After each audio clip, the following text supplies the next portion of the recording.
Good evening, everyone. In the absence of the chair, Councillor Lawson, I'll be chairing this meeting today on the 27th of January 2026. Before we start on the agenda, I would like to just do a quick introduction around the table. So my name is Councillor Fuss, and I'm the Vice Chair of the board. I'm Sarah Busby, I'm the Public Health Registrar. Hi, I'm Alan Reid. I'm a consultant in public health here at Derby City Council. Councillor Richard Hudson, representative for Chaddeston North. Councillor Martin, representing Darley Ward. Jangir Khan, Normanton Ward.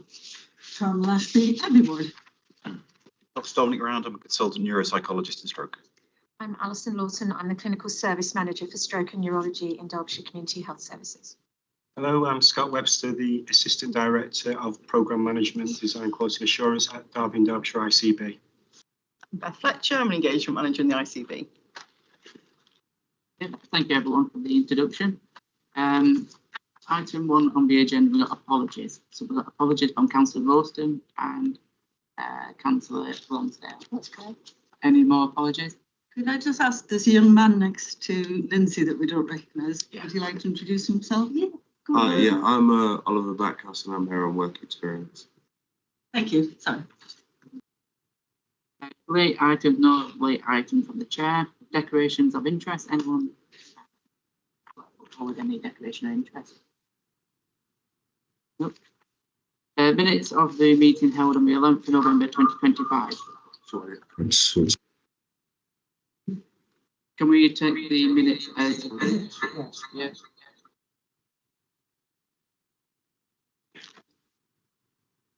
Okay, and going on to the item number 5, Derby and Derbyshire Stroke Rehabilitation Improvement Programme.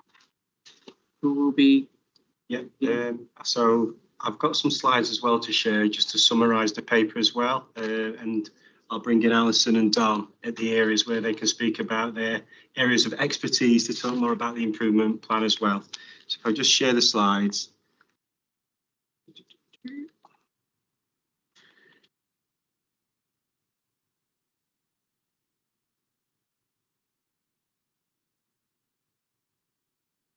Okay, so a request was made from the committee to provide an update on the stroke rehabilitation service review. We originally bought a paper, I can remember, back in October 24 now, and that paper covered the case for change and talked about the engagement approach which we was going to undertake.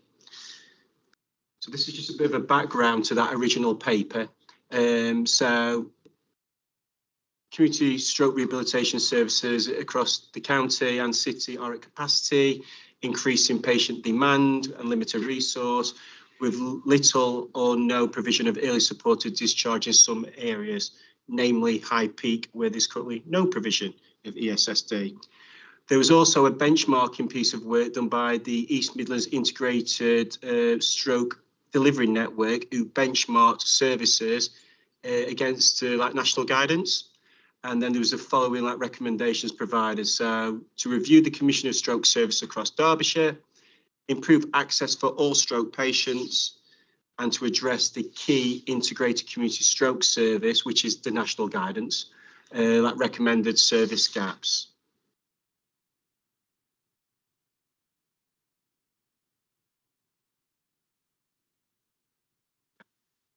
So in terms of the engagement, what took place, as we mentioned there was a detailed case for change document which was developed to support the public engagement.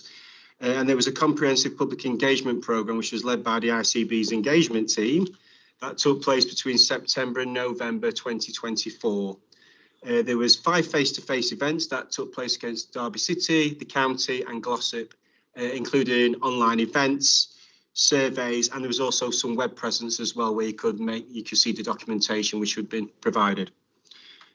Most importantly about those events was to ensure we get feedback from the public and patients who access or who interface with those services, and that information and feedback was fed into the development of the improvement plan. So the next slide, I've just got a bit of a summary of the type of information we received from the patients and public. So it was mixed, I think it's fair to say. So although there was many appreciated the early support and dedicated staff, partially in the initial stages of rehab. There was significant concerns, though, about the long waits on some other service areas, inconsistent follow-ups and gaps in long-term care. There was also raised about the lack of psychological support was deemed to be insufficient, with many patients and carers feeling unsupported in managing their mental health and challenges post-stroke. There was communication issues which was raised, and access to services varied across the different regions, with some areas experiencing significant delays and lack of localised support. Okay, so there's quite comprehensive feedback. Now, in terms of the improvement plan, in terms of taking that information to support the work we were doing, so there was a modelling exercise against the national guidance to identify the gap in resource and level of service redesign required to meet the national guidance. And following that review, it was recommended that service improvement would have to be over a phased approach. When we looked at that, it would require new investment. So you're going to see today that there is some new investment, but that shouldn't be the end of it. Improved efficiency amongst services that we offer. Innovation. So we talk about the free shifts like digital. Can we make better use of better innovation? And improved collaboration between services. At the moment, we have services that are provided by different providers. Okay. So looking at that modelling exercise, the task and finish group, which was made up of patients and stakeholders, identified what are the most critical improvements which need to take place over this phased approach, and this will take us into the improvement programme. So if I hand over to Alison, who's going to give a bit of an update on early supported stroke discharge. Thank you.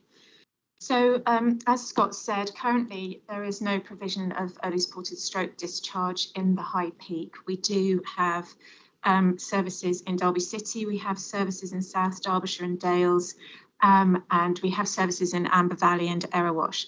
So we have an existing model that we would be able to work with in the High Peak.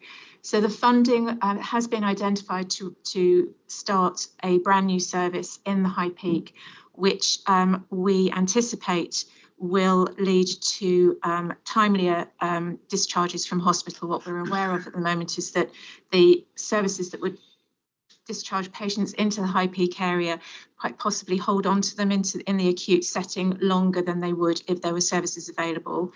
And there has not been the adequate services to provide the immediate rehab that these patients need. So the plan is that we will be able to implement the model that we've already got, which is successful in Derbyshire, and it will ensure that there is an equity of provision across the county. So you'll see there on the slide that we've got a multidisciplinary team, and that is in line with the stroke guidance that is available. Oh. Yeah. There's very limited neuropsychology in Derbyshire for stroke. There is a psychologist at the Royal Derby Hospital called Dr. Cara Crossley, who covers mainly the hospital's area, which doesn't map perfectly onto Derbyshire South and City. In North Derbyshire, clinically, there's me 3 days a week from everywhere from Matlock up to Glossop and all the way over to Eckington, which is not much. We also have a half-time, so 2.5 days a week, psychologist in the inpatient ward at Royal Chesterfield. And that is it, unfortunately. We know we're well below the national figures of where we should be. And it's been a long-term problem, well-known long-term problem. We know we need psychology because the patients have told us at the public engagement events that came over very clearly. The staff from the ESD have made it very clear they need more support from that point of view. And there are barriers when you're trying to discharge someone safely, that if a client is suicidal, unstable, unwilling to get going, unwilling to do their physio and OT, they stay at hospital, they cost a lot more money, and they can't be supported in the community quite as easily. It's not just avoiding suicide, it's also we get a lot more younger people getting strokes, and those people fall into the under 65 category, and therefore we'd like to see people back to sort of meaningful work for lots of reasons. So that's the aim, is to get people back to work, stably rehabilitating, but we have such a limited resource that we needed to add to it. So that's where we stand at the moment in brief, in psychology. Thank you, Dan. So alongside the new investment around those two service areas, we've also renegotiated existing contracts with the Stroke Association. So currently at the moment, we commission two services due to previous historic commissioning. So we have a stroke recovery service in North Derbyshire, but in the south we have a communication support service. So we have different services for depending where you live. So in terms of that renegotiation, this was the new service model addresses improved equity of service, moving away from two separate services into one standardised service. Similar to what Dom just said there, a lot of the feedback we received there was about individuals who's had a stroke maybe 2 to 3 years ago, and what support do they get moving forwards. So the new service will provide additional peer support groups across the county and educational sessions which have been identified as gaps in the engagement programme. So then just moving on to the next steps before we can take some questions.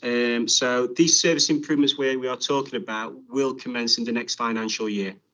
So at the moment, we are looking for those improvements from April 26 onwards. We've spoken about today a lot about the development and improvement plan for 26-27.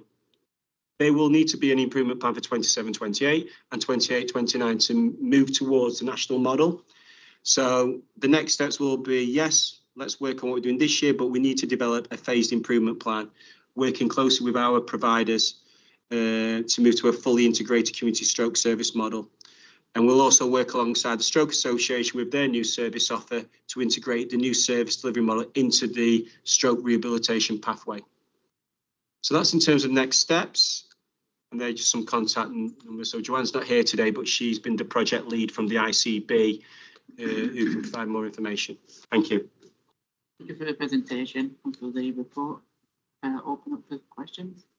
Yeah, that I can see there's some improvements have been made, but there's obviously, as you acknowledge, that there are gaps and we could do with more services. Are there any models of practice elsewhere in this country or in Europe worth looking at that we could adopt? Or is it just simply about financial resources? I'll come in first. You first. Yep. So from a commissioning perspective, we're having conversations with some of our cluster partners. So Lincolnshire and with Nottinghamshire. Lincolnshire are further along the development in terms of having an integrated model. We are playing some catch up, I think it's fair to say, in Derbyshire.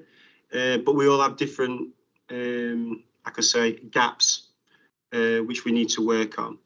Now, the integrated community stroke service model, that is what all ICBs are working towards. So that is national guidance, that is good practice, which we're working towards, and that's based on research evidence to come up with that model. So that's what we're all committed to work towards. But I think it's fair to say we're all at different stages of that journey. So yes, in terms of when we start to look at the improvement plan, it can't all just be about money. It's got to be about efficiencies of services and better working process. And what we're looking to do is join those conversations up with Links and Nottinghamshire to provide us, see if there's any synergy and opportunities to work together so we can drive those improvements forward. How do you accelerate that so it's not years? Being completely honest with you, so I think it's the resource requirements, and resource comes in two different areas. So it's the capacity of providers and the ICB to drive the level of improvement needed. Clearly, to create a new service model in the High Peak, a new psychology service, that will take a lot of intensive project support to do that work. But also on top of that, I'm not going to hide behind it, there will be requirement for new investment and additional resource and staff to support that model. So it's two-pronged really. So it's resource from a financial perspective, but also certainly from a resource perspective to drive the work forward. Thank you. Thank you very much for your report. Could I just firstly make the point that the report that came through couldn't actually access any, I couldn't anyway, none of the links for the appendices worked. So the next time, if we could just have the appendices sent as separately individual documents, because not one of them worked. And I followed the link to the portal on Derbyshire involvement, which was really good and interesting. But again, those same links weren't on there, so I couldn't get all the information. I'm shocked to hear there has been no provision in the High Peak. Seems really odd. I did also wonder whether there were any surprises. You know, you had this big engagement event, which was great, events which were great, and we got lots of information. Did you learn anything new, or was it really just confirming what you all already knew? Obviously, you're aware that there was insufficient psychological support, and you know that's huge, isn't it, for people who've had the dreadful shock of a stroke? So that's the start. Yeah, the high peak thing is a historical problem because the high peak, as you notice, one of the biggest districts in Derbyshire. It's sparsely populated and it's damn close to Stepping Hill Hospital. Well, that's what I wondered, whether more of it was to do with the fact that it's not. And a lot of the discussions have been done already. I think you've done more than I've, Alison, is the discussion about what happens when you get discharged from outside of Derbyshire back into the county. And there's been a very close link that's meant that over time has been thought that that's okay because it's covered. We're much more thinking it has to be equity within Derbyshire and a better flow through system from all the hospitals. Even Kingsmill coming over the border from Nottingham back into our area, we're trying to make that more seamless as we go along because it's old historical overlaying of maps, which is really awkward. Yeah, I used to be the psychologist for older adults in High Peak and Dales, and we regularly ran across this throughout everything. I think social services had the same problems to some degree. So yeah, and second part was. Well, why such a huge lack of psychological support? Is that again funding, or is it lack of people to do the job because of funding, or just because they're not out there? Well done, it's both. There's a lack of funding historically, although at the moment the clamour for more psychologists is great, but it's probably got a 4 to 5 year lag for being able to produce more. The courses have got more psychologists. The doctorate courses are 50% increase in the last 3 years, but they have to wash through and become psychologists, and then we can have them. And we're seeing that at the moment. There is a response, but the amount of functional problems, functional neurological disorder, sort of seizures that aren't really seizures, this territory is increased, and therefore, luckily, it's meant there is more clamour for psychology. But historically, psychology was seen, I think, as an add-on thing. You keep the arms and legs working, the body working, you chuck it out, and it's fine. But now we're realising that there's a cost, quite a big one, to people not getting on with their lives. So it is improving, but you can't recruit psychologists very easily either. Neuropsychologists are quite rare. Hard to get hold of. Does that answer your question? Yeah, it does. Thank you very much. I might just be able to pick up on the patient engagement exercise. I would say that we heard what we were expecting to hear, by and large. Very much so that those people who engaged with the process, who had been in receipt of ESSD services, couldn't speak highly enough of them, but it was not enough. Yeah. That sort of standard response. But where we found that there were services were lacking, I think that was where it was probably the most. We knew what we were expecting to hear, but people didn't know what they were missing. They didn't know what they didn't know, and that's what very much we hope we will put right in the High Peak, is that people will know what to expect, and they will know when they get it that it's a good service, and it helps them very much along the way. You're obviously making good plans for improving things.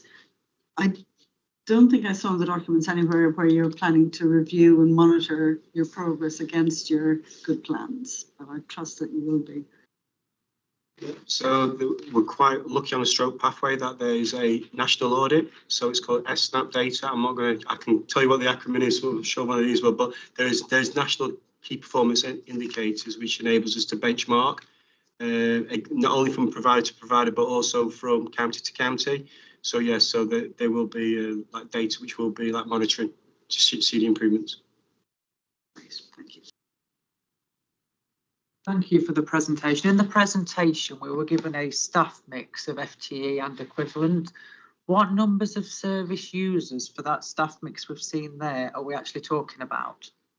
The National Stroke Guidance is there's one whole-time equivalent for every 100 patients for physiotherapy and occupational therapy. It's slightly less for nursing, and it's less for speech and language therapy, and that's really dependent on the percentage of patients who end up with communication difficulties. Most of the patients that we see all of them need OT and physio. A smaller percentage will need speech and language therapy, so that's why there's a difference in the whole-time equivalents in that table.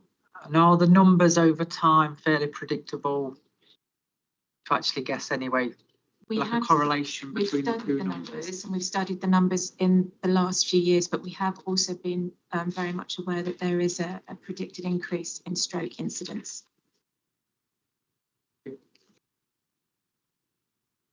Why? Why are we expecting it to increase? I don't when think there's- anybody's really completely sure. There's a lot of potential for an increase in sedentary lifestyles, an older population. There's lots of reasons, but I think we're not entirely sure. But it's a predicted increase of 6%, I think. At least six, At least yeah, 6. absolutely. Year on year. It's also worth saying that COVID is a thrombotic disease, so it causes clots. The last time I spoke at the North meeting, I found out there was a consultant virologist in the room. So I'll be very cautious in case anyone here is a medical background and knows more than me. But COVID being a thrombotic disease meant the stroke went up very significantly during COVID in quite a big way. And it turns out the figures say that if you've had COVID, you're at a higher risk of stroke for up to 3 years after the stroke. So we know it causes an increase. It might explain why I have a lot more younger people are getting strokes and the numbers are increasing very significantly. Scott's been trying to warn us to say build in some degree of future proofing for this because the national figures are poor. In the counter argument to that as well, though, there's also a lot of work in the system on primary prevention, hypertension case line. Well, that's why I was wondering why it was going up, because there's It loads is. going into treating AF and hypertension. Is this uncomfortable truth, which does exist out there, actually factored into future plans and accepted more widely? It is Yeah. by our, It is accepted. terms of it is modelling. accepted. It is Yeah. with the modelling we've done, yeah. Thank you. there's a degree of difficulty accessing primary healthcare as well. And frankly, there are some groups that find it, you can't even kick them to go and see their GP for big lumps, let alone to sort out diabetes, high pressure, blood pressure, all the other things that happen. So unfortunately, there's a whole load of systemic problems that we're all aware of, but that is fairly well accepted that's the case. Thank you. Just going back on the feedback, you said you heard a lot what you were expected. Did you hear anything new, anything that was interesting and which helped develop the framework? I don't know that we heard anything that we weren't expecting to hear. Most of us have been working in this specialist field for a very long time, and we had our own view of what we thought the gaps would be. As I said earlier, I think the key thing was where the services weren't provided, people didn't realise what they'd missed out on, and I think that was very compelling for all of us in terms of driving the process forward. That actually there were people there that could have had so much more than and could have done so much better if they'd had the right intervention at the right time.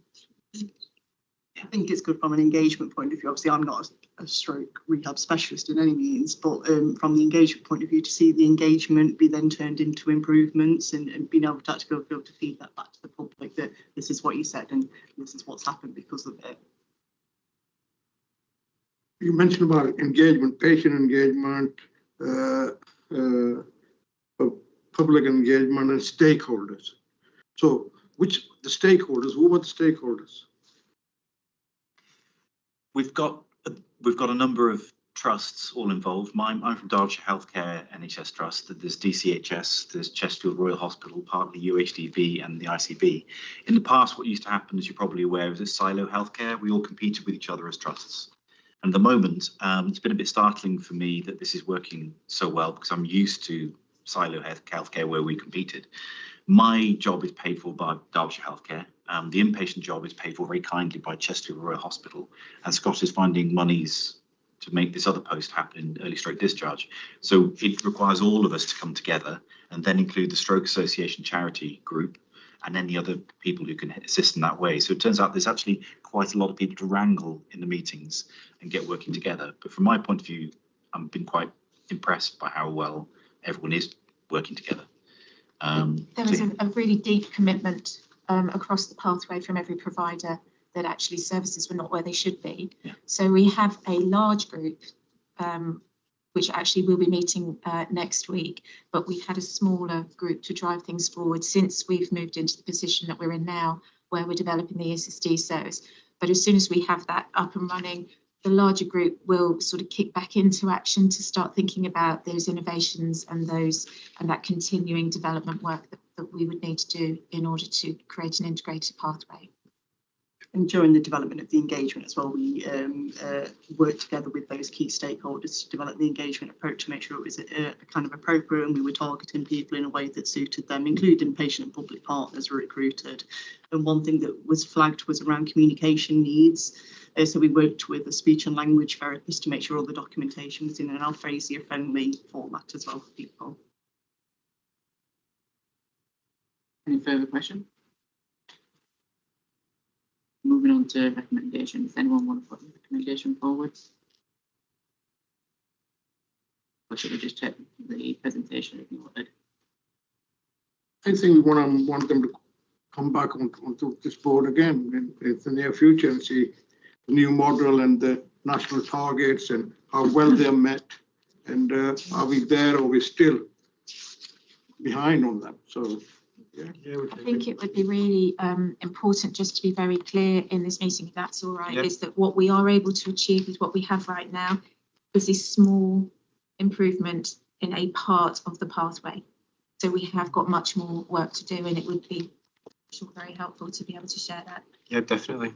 So just I echo those comments really. We can surely come back about the progress we've made against the improvements we've spoken about, but also about 27-28 when I spoke about those improvements moving forward. Yeah. The North Derbyshire Councillors meeting asked us to return, I think, in September with further comments. Would that be a reasonable timescale? Yeah, I can discuss it with Lindsay and the committee and sense check it, and we can plan accordingly. I was going to ask whether you needed 12 months actually to have enough to report. Yeah, Anyway. You might. You might. Yeah. Come on, Dan. I'm optimistic. We want to be realistic and give you a chance exactly. to actually have something to. I think in putting that into a work program, Lindsay is liaise with Lindsay and get into the future work program, and I think we could.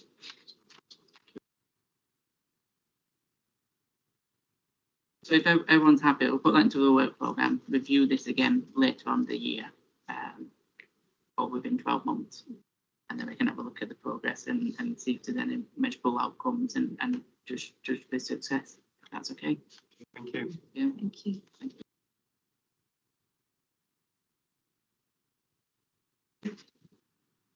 Thank you. Thank you very much for your time.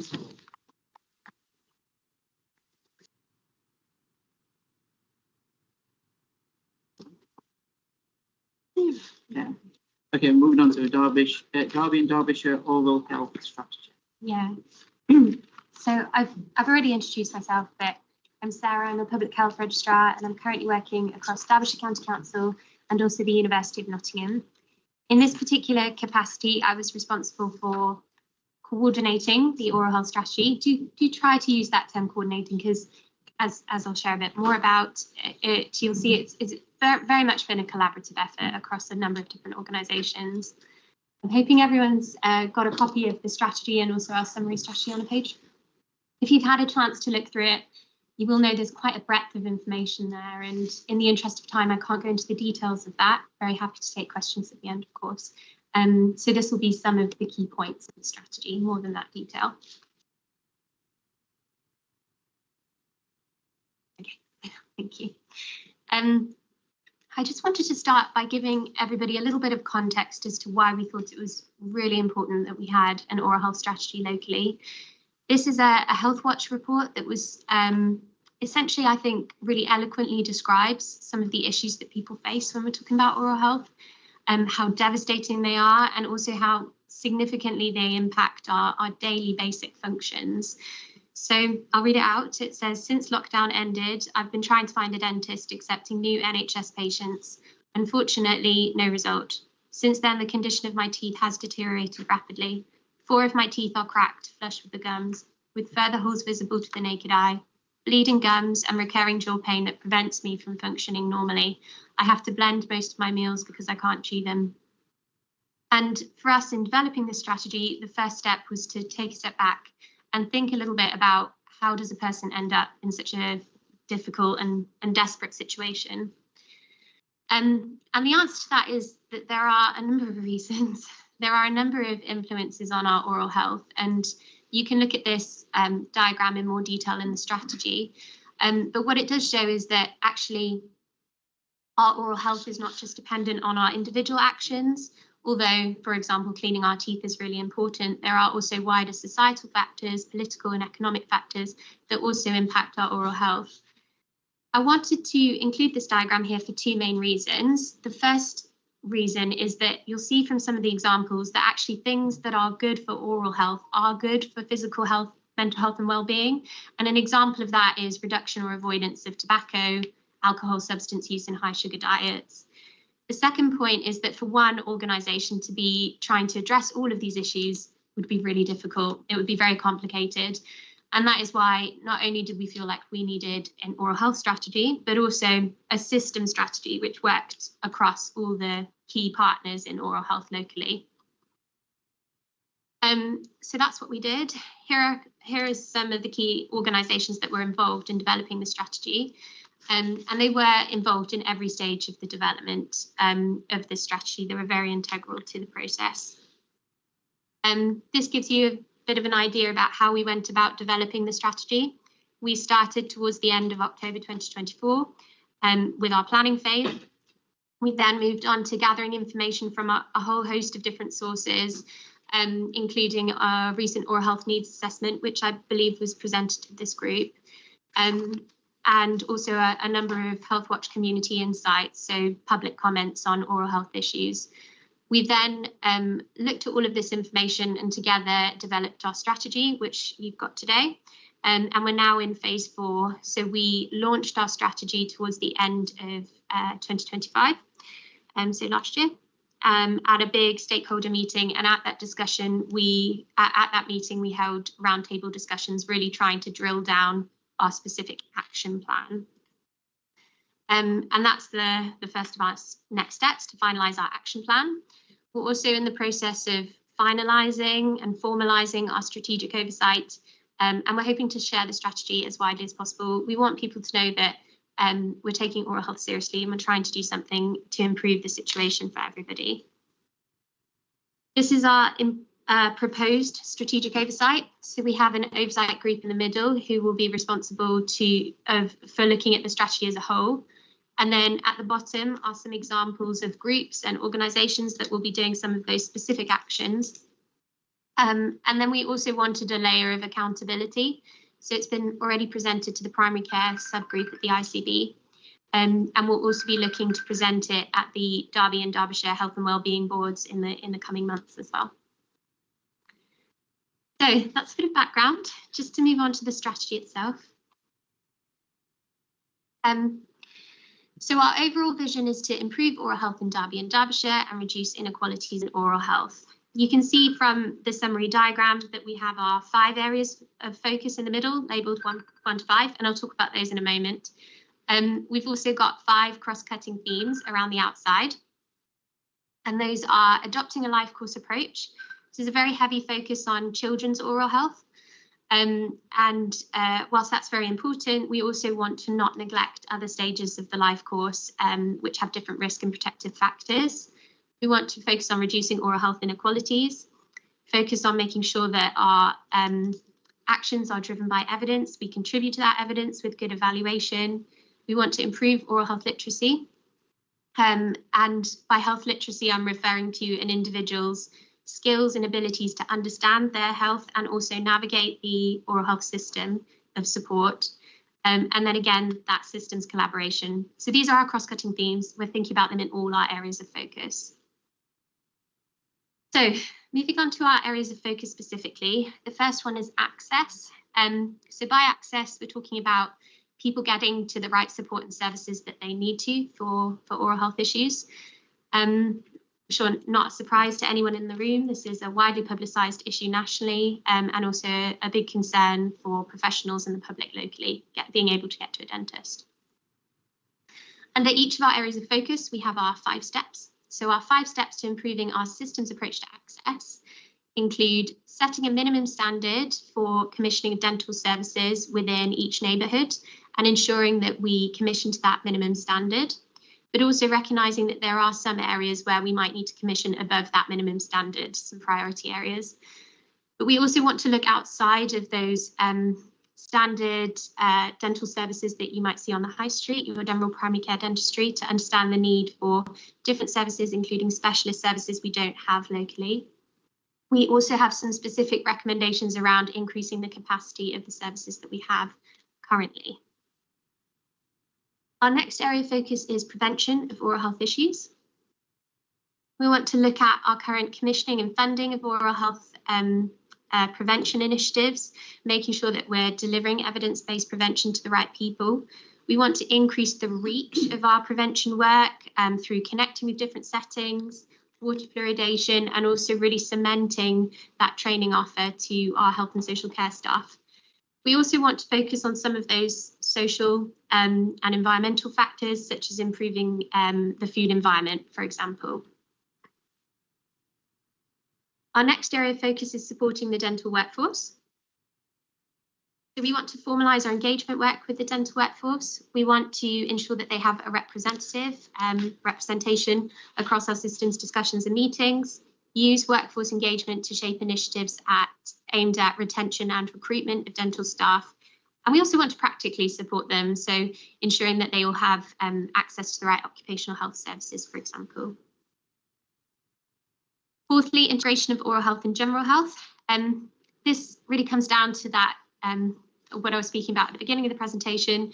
The mouth is not separate from the body. It's a window into our physical health. It can be impacted by our physical health and mental health and well-being. And we want to better integrate those two systems. So we want to align our oral health strategy actions with some of those wider national health changes, such as the neighbourhood model for health. We plan to formalise channels of communication between general health and oral health colleagues and use that to develop priority areas for shared action. We also want to use those connections to try to understand how we can support people with oral health issues outside of dental services alone. And then we want to better discuss and share our findings from dental data with general health colleagues so that they can understand the situation locally. And then our final area of focus is working with the public. So we want to create a systems engagement plan with clear processes for general and targeted engagement.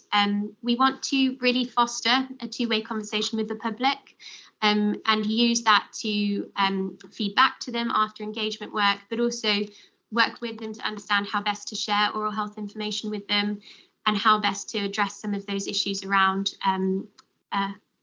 oral health literacy. And then finally, this is just to signpost you to this particular set of statements in the strategy itself. They were developed originally by colleagues in NHS Midlands, and they are based on evidence, and we have shared them with some Derbyshire residents. There's ongoing engagement work that needs to be done, but they essentially give people a little bit of an understanding as to what would good look like. What does good look like when we're talking about oral health? And that's more than just brushing our teeth every day, although that is important. And that is everything. I'm very happy to take questions and comments. Apologies, it's so quick. If I just start with a few questions. Yeah. So is it still the case that one, for tooth extraction, it's a 1 UDA? Oh, I need to have a quick look. Is it Pretty sure it was on the front. That's why we get 3 UDAs for it, but it's a band 2 charge for the patient, so it's 2.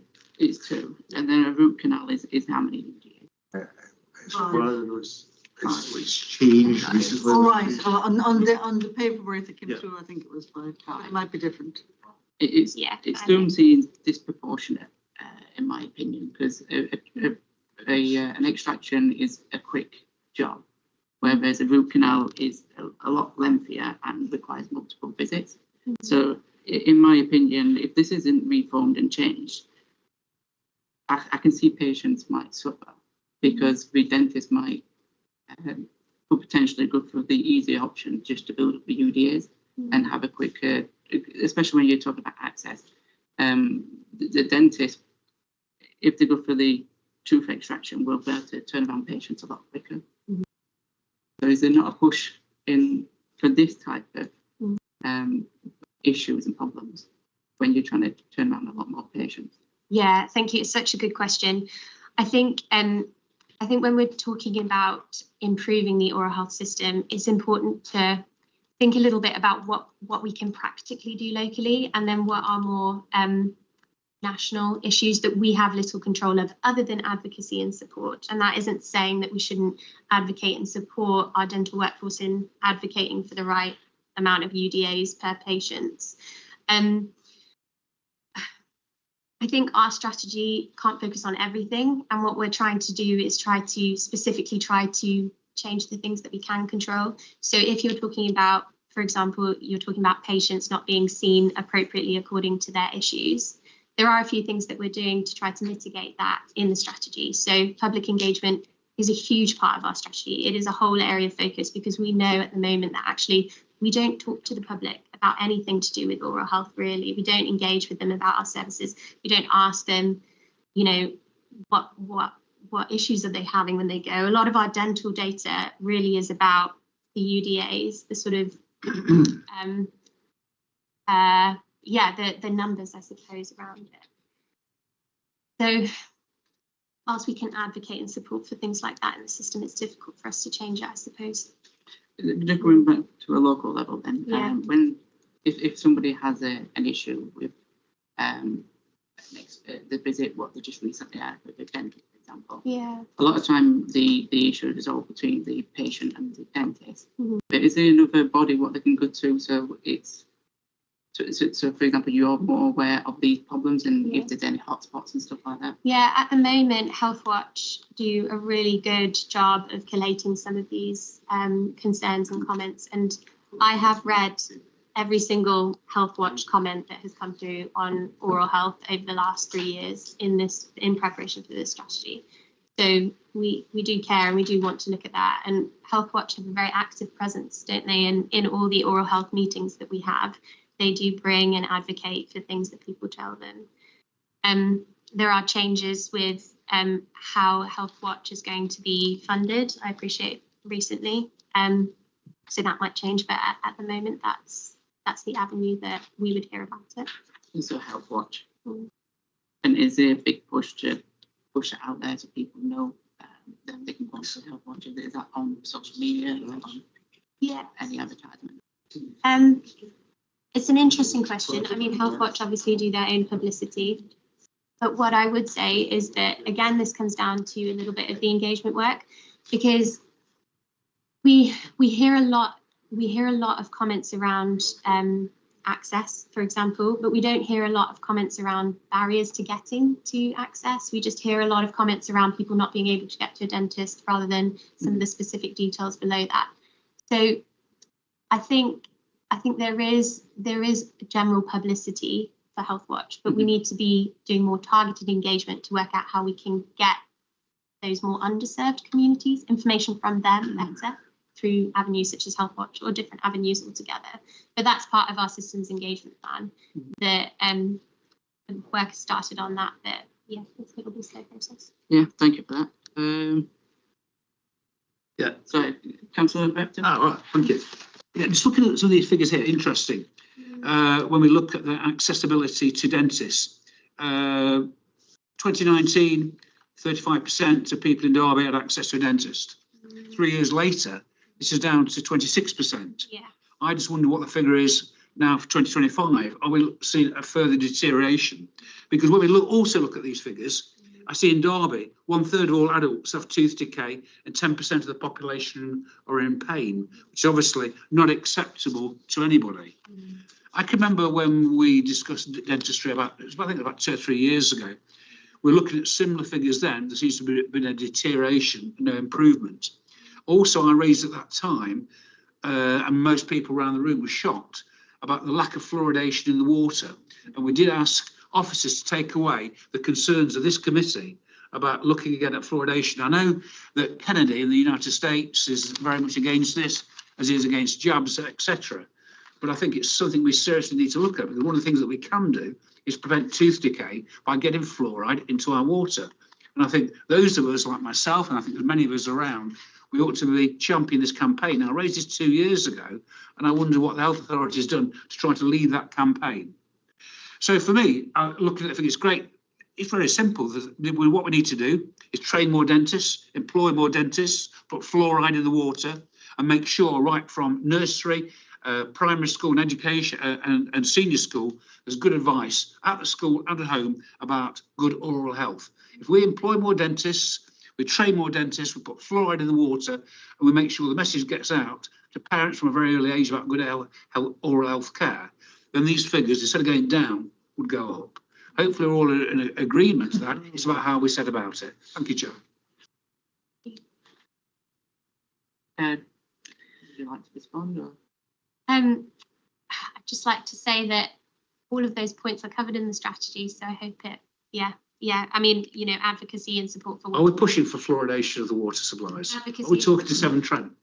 It goes through national government. Okay. And they're doing a phased report, a phased plan. So areas that had more progress, like traditionally the northeast, have already got an existing water fluoridation in the areas, but some areas were. So wherever we are doing that. That's good. Big tick. In terms of employing more dentists, hopefully you're onto that. That would be dependent on resources, I guess. Well, we don't employ them, obviously. No, but trying to encourage that. In terms of education, presumably working with our educational partners about trying to get that into nurseries, into schools. Yeah, we've got recent funding now for supervised toothbrushing from the public health grant. So Derby City has got £100,000 approximately. So we're expanding that education through our oral health improvement programmes. Okay.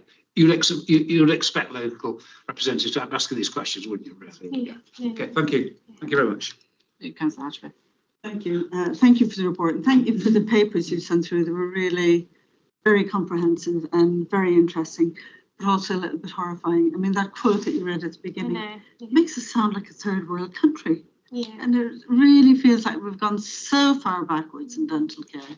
You know, when my children, who were granted born in the 80s, were young, we had no difficulty getting access to NHS dentistry. And I wonder, you know, if there's data from the 90s and early 2000s about, you know, access to NHS dentistry and state of oral health and dentistry, what the figures are like, because I imagine it was a lot better then. It was certainly in the 80s and 90s than it is now. Very little private dentistry. Yeah, exactly. But now there's very little. I mean, I actually meant to ask my daughter in Derby today whether they have to pay privately for their children. I know they do for themselves. But I did actually specifically want to ask, because we did talk a lot about it, both here and at the Health and Wellbeing Board, about fluoridation a year or two back. And I wondered whether there's much progress made. I know it's a national scheme. I know we have to get it through, but are we getting anywhere with getting fluoridation? Because on this stats that you sent through, the biggest impact was water fluoridation. Yeah, absolutely. But we're guided by the consultants in dental public health that work in NHS England. They are the one that advocate for that, and we have raised, you know, that we're supportive of that, would like to pursue that, but they liaise with the national team. But as I said, they're doing it in a phased manner for the northeast. And Nottingham is more forward position. Could we get some feedback on where we're at with this? Because this to me seems to me, in a way, it's the only relatively easy win, isn't it? You know, I know Councillor Cuss was asking about the funding. Now, we know that more funding, since the change of government, a lot more funding has gone into dentistry. But has it, you know, my understanding is that the part of the problem was to do with the contracts and dentists who are private individuals, you know, private providers. Their problem was that they weren't happy with the NHS contract, which is why, you know, they're all stopping doing NHS dentistry. But has that changed? Is there beginnings of a turnaround? Because until that changes, it's going to be really hard to make the inroads that we want to. So I know it's not in your gifting to do that, but are there changes happening I think that are going to make a difference? I think in terms of recruitment of dentists and issues with people going to private dentistry, I do think locally we can be a bit creative in terms of what our offer is to dentists. So when we talked to some local dentists, for example, they were saying, you know, private dentistry offers, you know, it's no secret, it offers much better financial reward for dentists. There's a huge financial pull to go that way, but actually we could offer dentists different things. Portfolio diversification was one thing that came up. So offering dentists opportunities to, you know, have other things alongside their practice that they wouldn't be able to get if they did private practice, such as research, leadership opportunities. So I think locally we can draw people into NHS dentistry, but we have to be focusing on what can we offer locally if we can't offer them more money. There are, from my understanding, there are, you know, discussions going on nationally around contract reform that are happening. I don't know. West Streeting in the long-term plan for dentistry is the mandatory 3 years post-qualification working in the NHS. So when they do the dentists do their foundation years in practice, the plan is to lock them into mandatory 3 years. So I think we should be doing our local things that we can do. Oh, absolutely, yeah. And it's actually really good to hear the strategy and see the stats. But then again, when you look at the stats and you look at the huge cost of, you know, dental extraction for children, it's horrifying. You know, and again, I'm sure in the 80s and 90s, there weren't that many children having hospital dental extractions. Well, I know there weren't, because when I worked in PEDS donkeys years ago, they were probably done in dental practices. Yeah, but there was also better access to care. You know, if we could be doing the, you know, the treatment to children's teeth, what it's called is the targeted fluoride varnish program, that would make a difference. You know, but I am really pleased that we've got the school toothbrushing program.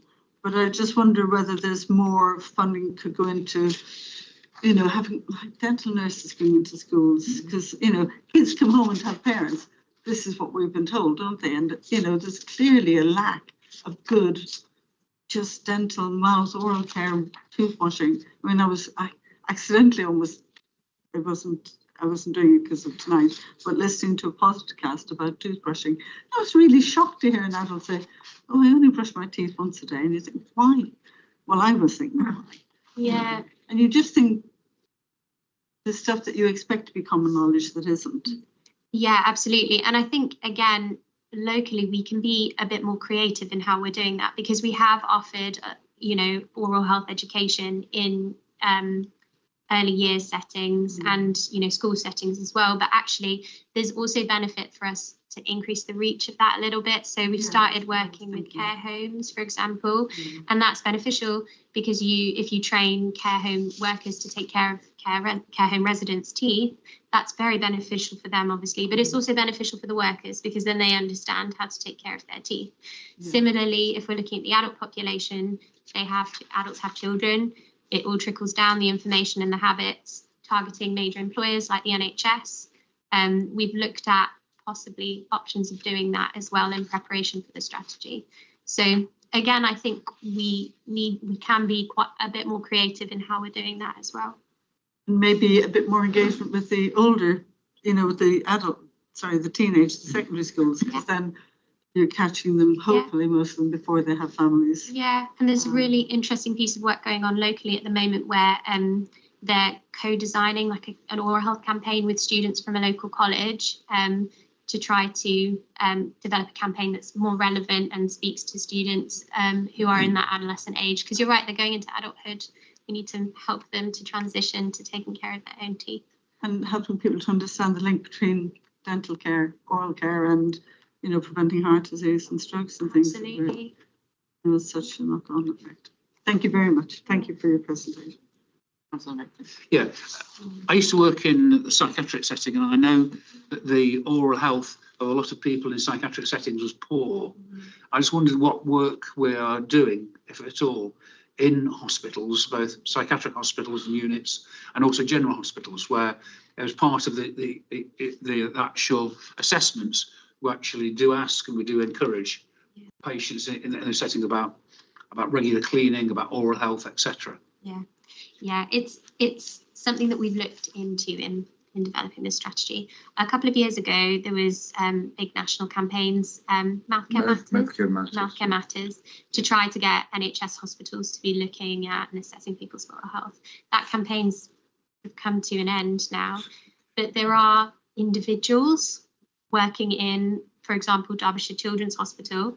There's a doctor there, very passionate about oral health, runs oral health campaigns totally off his own back. But the issue that people like that have is that we don't have any sort of strategic oversight for them to say, we need to be doing something about oral health in hospitals. So he's just sort of a oral health champion.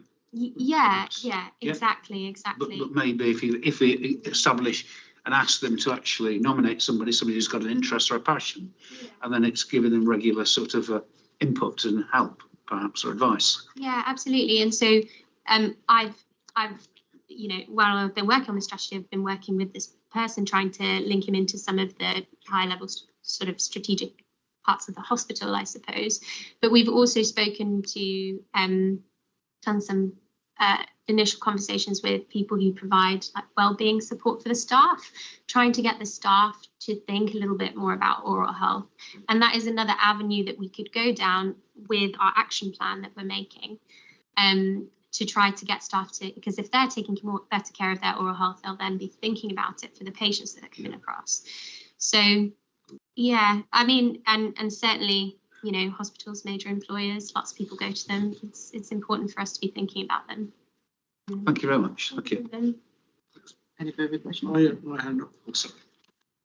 You know, we will start from primary care to dental services, because I think since they've gone private, they're their own bosses, and you go there and hear from people that the attitude of staffing, the attitude of dentists, you know, is very different compared to my colleague just mentioned in the 80s and 90s. So I don't know if Health Watch and all them, through their research, have that feedback come back. And now also, some of the dentists in certain surgeries, they're going private. And they're offering options to clients, saying option 1 is £10 something, option 2 is £21 something. So the patients who can afford it, can go to see that particular dentist and he'll be treated differently. So I don't know how that's going to work. Yeah, absolutely. Cost is a really big issue for people at the moment. And actually, it's not just sort of people not being able to afford private dentistry, it's people being able to afford NHS dentistry, to be honest with you, as well. You know, the same dentist I've got, they're offering a special package, different package, saying that you can go private, we'll treat you here, but these are the options we're offering. So option 1 is that much, option 2 is that much, option 3 is that much. If you want to see us once a year, it's that much, twice a year, it's that much. And I think they're also already doing this. I don't know, just to make extra money, I don't know. Yeah, and I think you're right. And I think when we're talking about the cost issue, especially with dentistry, we really need to be thinking even more about that prevention, because if we can stop people from getting these issues, because a large proportion of oral health issues are preventable, then that prevents some of the impact of these costs. So I think when we're talking about that, it's important not just to be thinking about getting to the dentist and paying for the dentist, but actually what are we doing to prevent people having to go and get that treatment altogether, as you've both already highlighted. You know, prevention is fine, yes, but obviously with GPs and dentists, when somebody's suffering a lot of pain and all that, and tooth problems, obviously they will have to either go to the dentist or make an appointment. So dentists nowadays, you can't get an appointment. Like GPs, you can't get an appointment. Where do they go?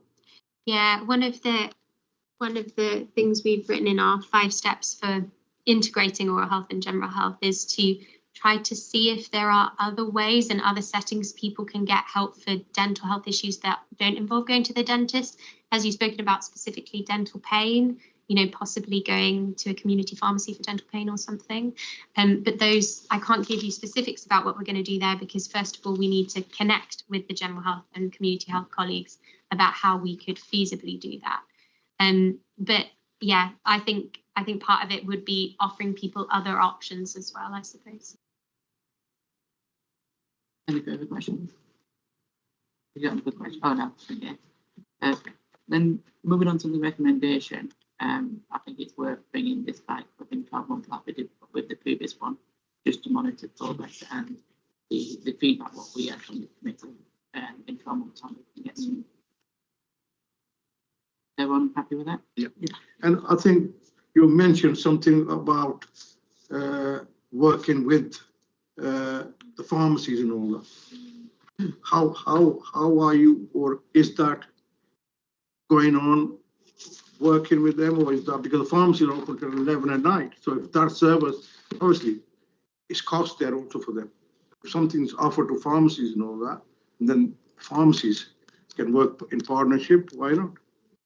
Yeah, nothing has happened at the moment, but we've just recognised that we don't, oral health doesn't work with general health, other than there are a few channels out there. So there's, for example, your health visitor will do both general health and oral health, and there's certain committees where, you know, people from the hospital will come alongside people doing prevention, but I think we need to improve some of those ways in which we communicate with them, and that would be really beneficial, not just for things like dental pain, but actually, you know, there's a national increase in cancer cases that has been over the last 20 years. So, you know, that is quite a clear area that we could work with general health colleagues to try to support that. But that all starts, we need to start with forming those connections first to be able to do that. So I don't have a specific action about what we're doing to solve those issues right now. Thank you. Is everyone happy with the recommendation? Yeah. Is it me? Shall I come over and sit over here? I'm just stretching my neck, and I'm getting chilled from twisting my neck like that. I'm actually getting quite uncomfortable here. So let me just sit over here. On your face.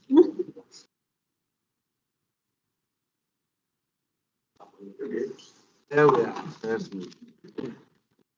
So I've thanks for bringing me along to discuss the Derby and Derbyshire children, infants, children and young people's mental health, the emotional well-being needs assessment. That's a mouthful. And to talk about the proposed next step, the work we've done to date.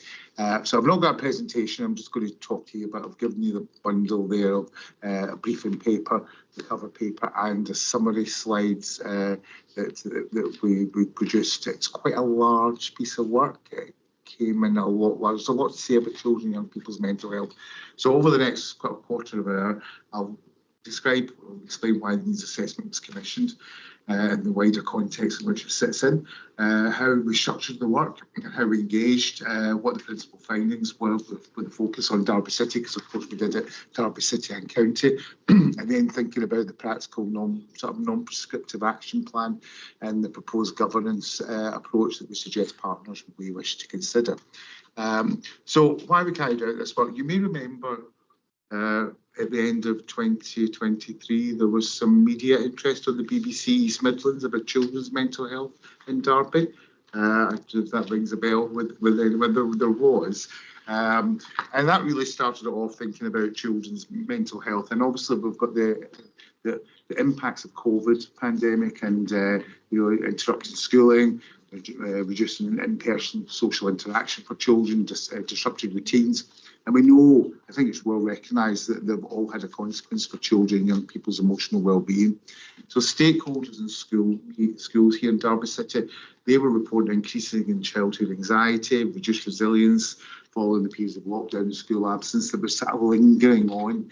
And that pattern was one of the motivations for looking comprehensively across children's and young people's mental health across the life stage. We're also mindful of the changing pattern of the social environment that children are in. So they're all well recognised, the role of social media in the online world, the shaping young people's perception of their self-image and social pressures. Young people have told us directly through the Youth Mayor survey that I'll describe in a bit more detail later on, and various engagement sessions that we had with young people as part of this work, that online pressures and comparisons are a real part of the lived experiences and influences mental health well-being.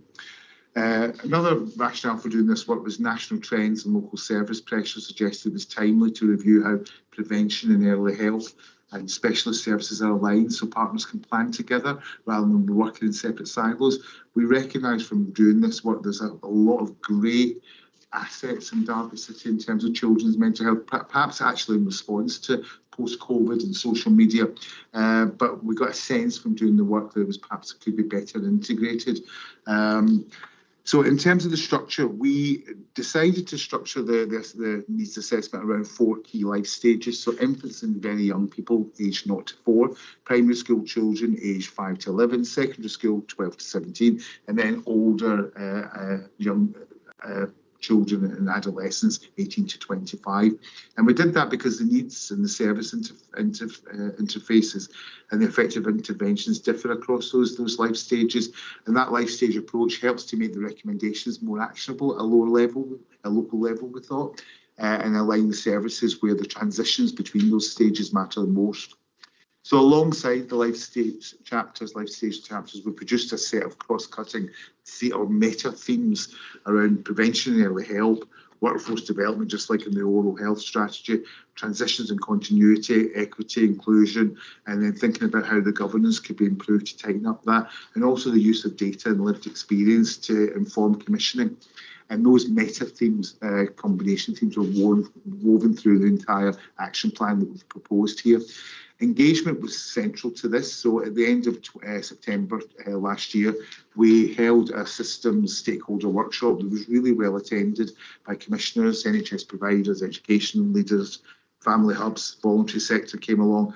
And that workshop was a real important reality check on the state of things in the system, and it helped to really shape the recommendations. It was grounding the action plan in operational realities. And it surfaced the real practical concerns of how best to sequence that activity going forward.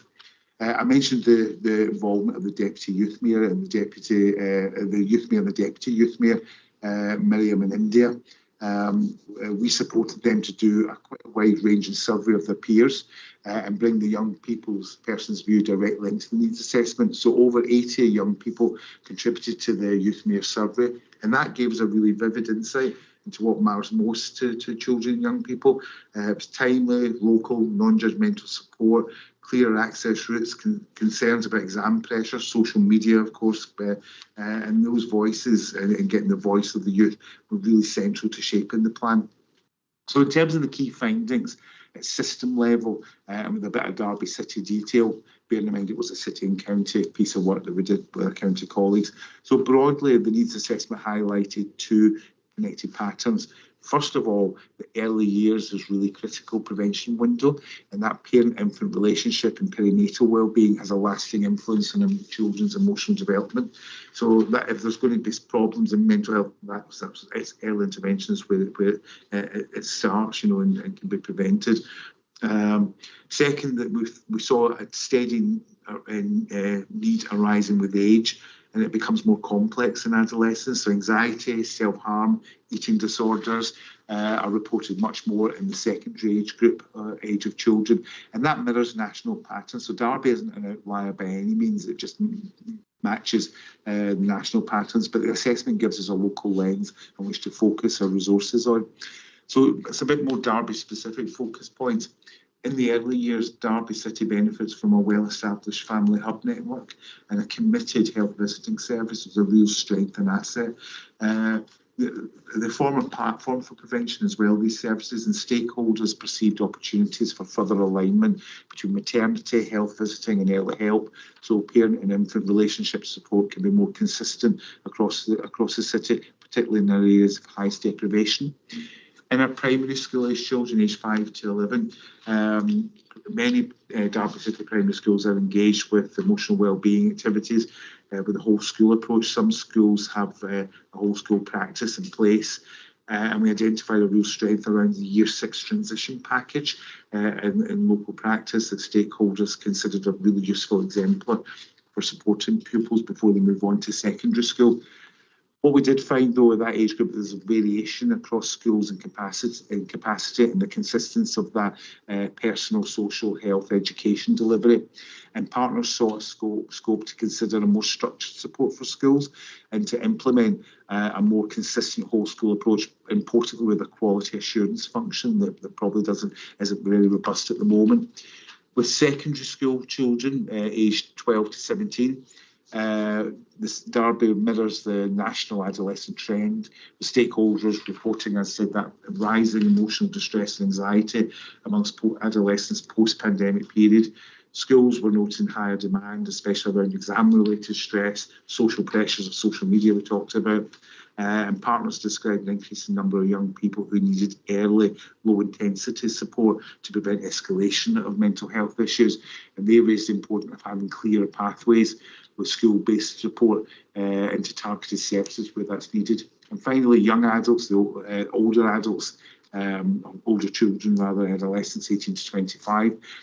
With data here, we had less complete data in this age group. Perhaps that's not surprising, given that that's a key transition from childhood into adulthood. Partners perceived that as a gap, certainly, and the needs assessment highlighted that some young adults, particularly students and those facing housing or employment instability, and we know that's becoming more of a thing now, can fall between service models. So stakeholders asked for better mapping of higher education, further education, counselling provision, and clearer routes to support for young people in that age group. We also identified inequalities as a persistent theme in the needs assessment. Children with intersecting vulnerabilities, for example, children with SEND, special educational needs and disabilities, children that have had experience of being in care, or families living in poverty and housing instability, far more likely to face barriers to support. So the needs assessment endorsed a proportionate universalism approach, universal services of an offer of that, plus targeted intensity where it's needed.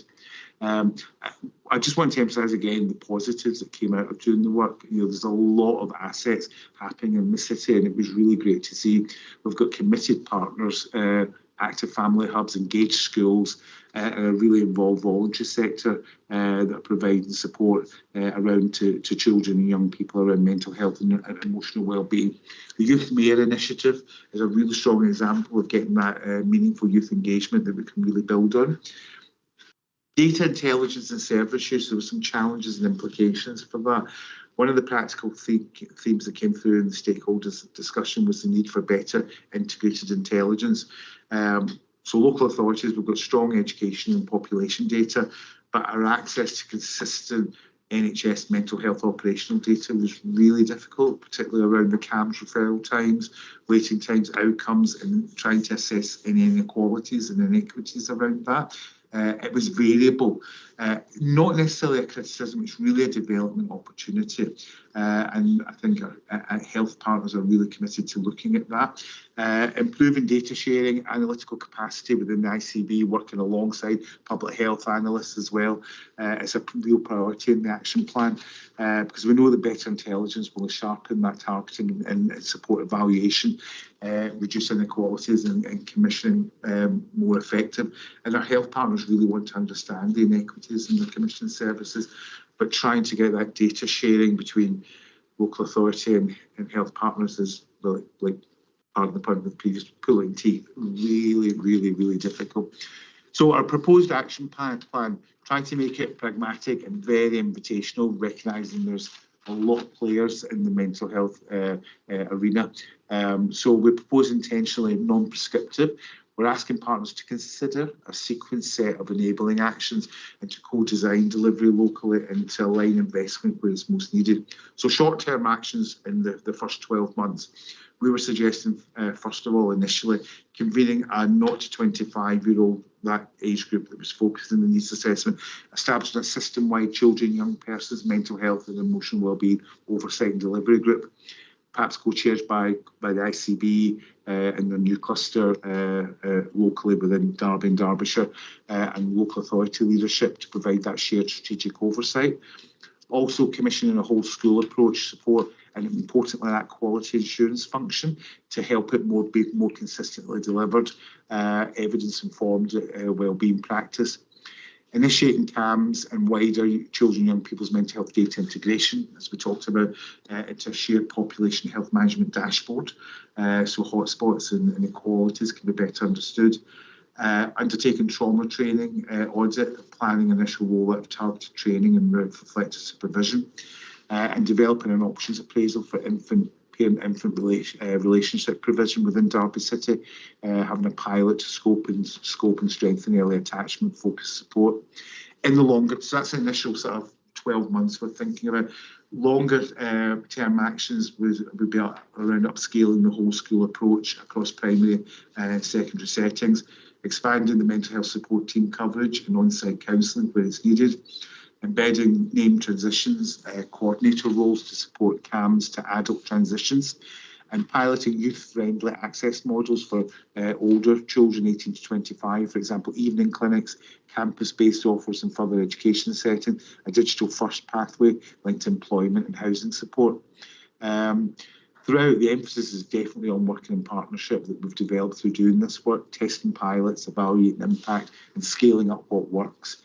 In terms of the governance, just a footnote about that. I mentioned about establishing a separate group where you may wonder why, what groups and what governance we've got at the moment.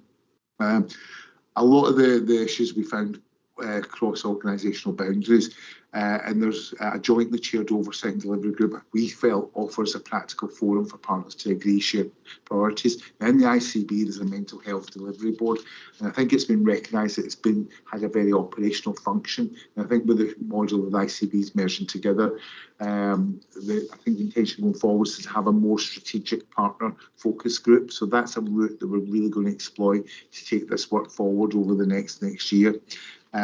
So what we're asking Scrutiny Board to consider, note the findings and the collaborative place-based approach of the recommendations we've made, support the principle of establishing this separate standalone 0 to 25 oversight and delivery group as a mechanism for that shared stewardship going forward. Encourage partners to prioritise those short-term enabling actions I've discussed, particularly around data integration and the whole school approach that we're talking about, the support and that quality assurance function, and to consider how prevention budgets can be rebalanced to support early help, particularly at place with the new neighbourhood model. And also bring us back here 6 months to a year to get a progress update. So just concluding, this children, young people's mental health needs assessment, emotional wellbeing needs assessment provided a grounded sharing starting point. So it's not the end of this work, we're taking this forward. We've got a really big document that I haven't landed you with because it's over 400 pages when you put the four chapters together. And we're really sitting looking at things. There's a lot of good information, but how are we going to present that on our websites and share that? It's a starting point, as I said, not the end for Derby City, and it draws on local evidence, stakeholder insight and the lived experience of young people. It highlights the strength we can definitely build on and practical opportunities that partners will wish to consider. And I've included a proposed action plan in the papers there, all with the aim of improving outcomes for children and young people in our city regarding their mental health and emotional wellbeing. So sorry that was a bit long and no presentation to back up, but I'll happily take your questions now. Thanks. Yeah, thank you for the presentation. Any questions? Thank you, Alan. That was an incredibly speedy run through, a lot of information. I take my hat off to you for being able to put an incredibly positive gloss on from my own past history working in general practice feels like a terribly intractable problem at the moment. So yeah, I'm glad you found so many positives. I hope that they turn out to be as positive going forward as they have the potential for.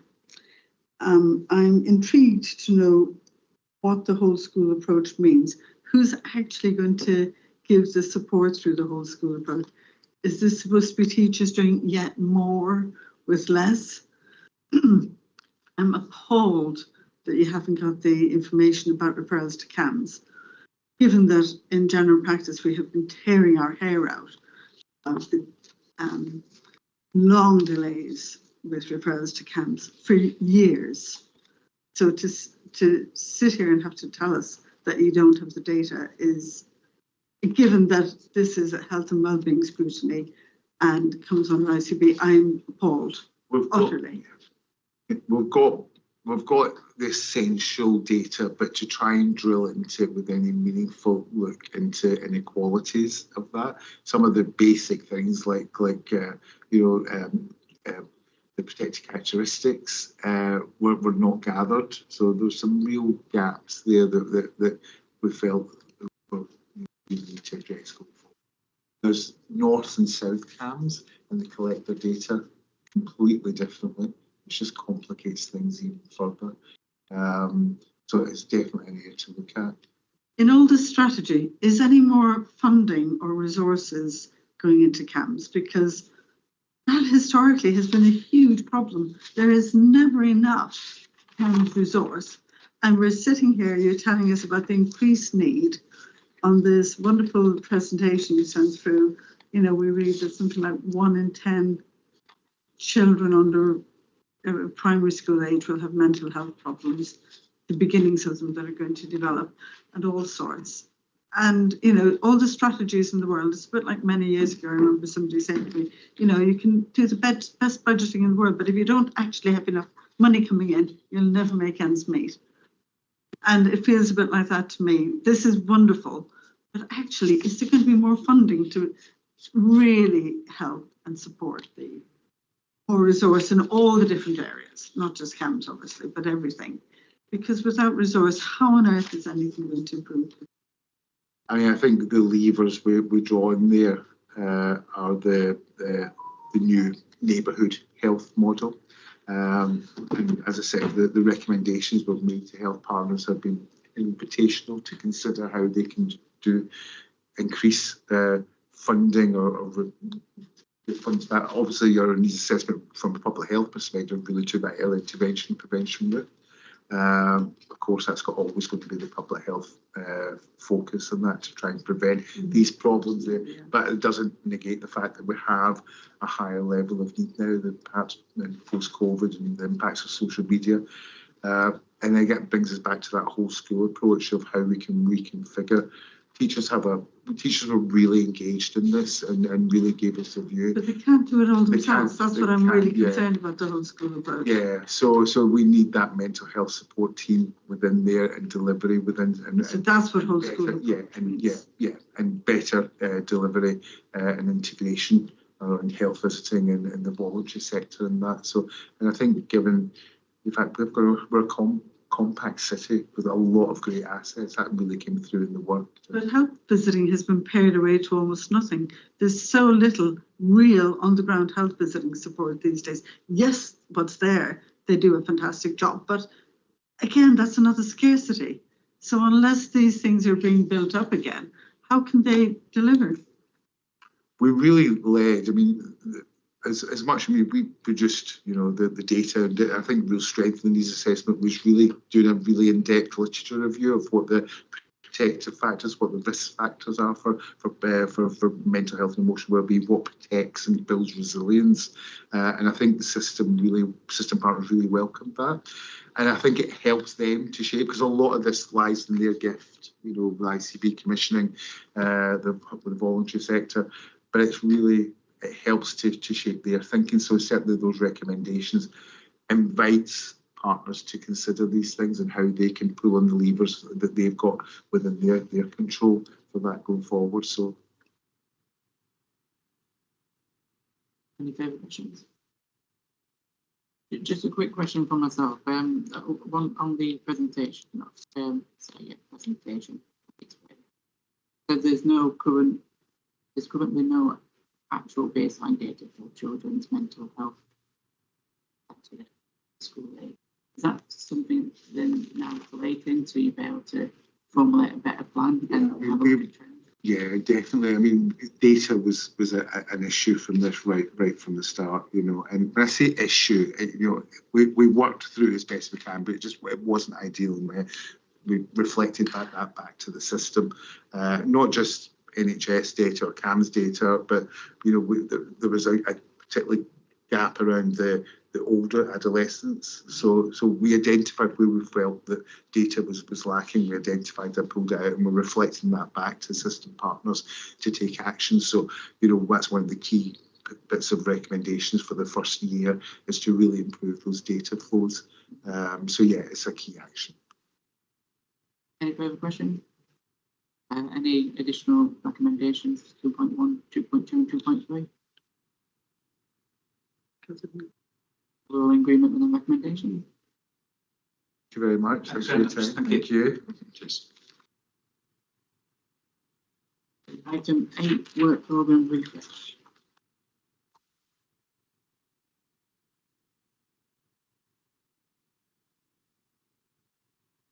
Added a few extra things this evening, haven't we? Next slide to the end. Yeah.